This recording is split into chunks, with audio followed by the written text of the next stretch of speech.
بسم اللہ الرحمن الرحیم۔ آج کے اس سبق میں انشاءاللہ ہم سورۃ الانفطار پڑھیں گے اور اس سورہ مبارکہ میں 19 آیات ہیں۔ سورت کا نام سورۃ الانفطار اور آیات اس سورہ مبارکہ میں 19 ہیں، اور ترتیب کے اعتبار سے یہ قرآن مجید کی 82ویں سورت ہے۔ اس کا نمبر 82 ہے۔ بسم اللہ الرحمن الرحیم۔ اذا السماء انفطرت واذا الكواكب انتثرت۔ انفطار یہ مصدر ہے، انفطرت، انفطر ینفطر سے، تو اسی مناسبت سے اس کا نام بھی انفطار ہے۔ وَإِذَا الْكَوَاكِبُ انتثرت وَإِذَا الْبِحَارُ فُجِّرَتْ وَإِذَا الْقُبُورُ بُعْثِرَتْ عَلِمَتْ نَفْسٌ مَّا قَدَّمَتْ وَأَخَّرَتْ۔ جب ہم سورہ تکویر پڑھیں گے تو وہاں بھی یہ آیت آتی ہے، عَلِمَتْ نَفْسٌ مَّا أَحْضَرَتْ، وہاں پہ آتا ہے، یہ دیکھیں عَلِمَتْ نَفْسٌ مَّا أَحْضَرَتْ، اور یہاں پر علمت نفس ما قدمت وأخرت۔ سورہ تکویر، سورہ انفطار، سورہ انشقاق، ان کی جو ابتدائی آیات ہیں، اس کا ترجمہ اور تفسیر ضرور دیکھ لیا کریں۔ یہ قیامت کا جو منظر ہے، کیا ہوگا قیامت برپا ہونے سے پہلے، تو یہ اللہ رب العزت نے یہ ابتدائی آیات میں بتلایا ہے۔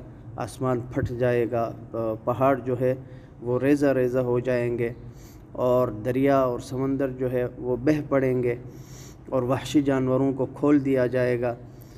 تو یہ سب قیامت کے جو ہولناکیاں ہیں اور قیامت کا جو منظر ہے وہ بیان کیا گیا ہے۔ علمت نفس ما قدمت وأخرت یا ایہا الانسان ما غرک بربک الکریم۔ غور کرے، اللہ کہتے ہیں انسان تجھے اپنے رب کریم سے کس چیز نے تجھے دھوکے میں رکھا ہے۔ پھر آگے اللہ رب العزت اپنی نعمتیں گنوا رہے ہیں کہ کس طرح ہم نے آپ کو برابر شرابر جو ہے آپ کو پیدا کیا، جہاں آنکھیں لگانی مناسب تھی اس جگہ آنکھیں لگائی، ناک جہاں خوبصورت لگتا تھا اس جگہ ناک لگایا، ہونٹ جہاں اچھے لگتے تھے اس جگہ پہ ہم نے جو ہے آپ کے ہونٹ لگائی۔ یہ انسان کی تخلیق، اور یہ اللہ رب العزت اپنی وہ صنعت کاری انسان کو بتا رہے ہیں کہ اس طرح خوبصورت ایک ڈھانچے میں، لقد خلقنا الانسان فی احسن تقویم، ایک بہترین ڈھانچے میں انسان تجھے ہم نے پیدا کیا، تو اس رب کریم سے تجھے کس چیز نے دھوکے میں رکھا ہے۔ تو ہمیں پلٹ کے اللہ کے پاس ہی جانا ہے۔ جتنا مرضی ہم دنیا میں رہیں، ہم نے اللہ میاں کے حضور پیش ہونا ہے، تو اس دن کی تیاری کرنی ہے بس۔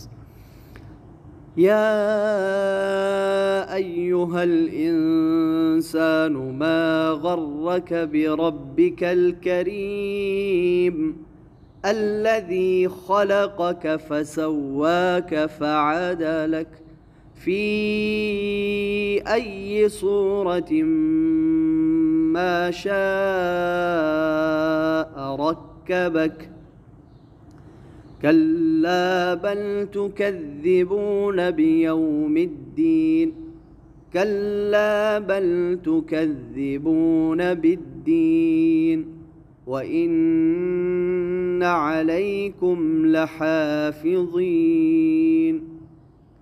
كِرَامًا كَاتِبِينَ يَعْلَمُونَ مَا تَفْعَلُونَ إِنَّ الْأَبْرَارَ لَفِي نَعِيمٍ وَإِنَّ الْفُجَّارَ لَفِي جَحِيمٍ يصلونها يوم الدين وما هم عنها بغائبين وما أدراك ما يوم الدين ثم ما أدراك ما يوم الدين يوم لا تملك نفس لنفس شيئا والأمر يومئذ لله. بسم الله الرحمن الرحيم.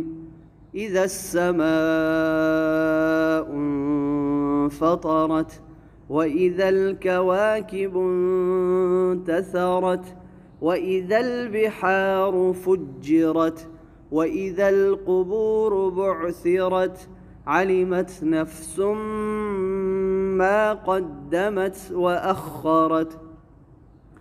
يا أيها الإنسان ما غرك بربك الكريم الذي خلقك فسواك فعدلك في أي صورة ما شاء ركبك.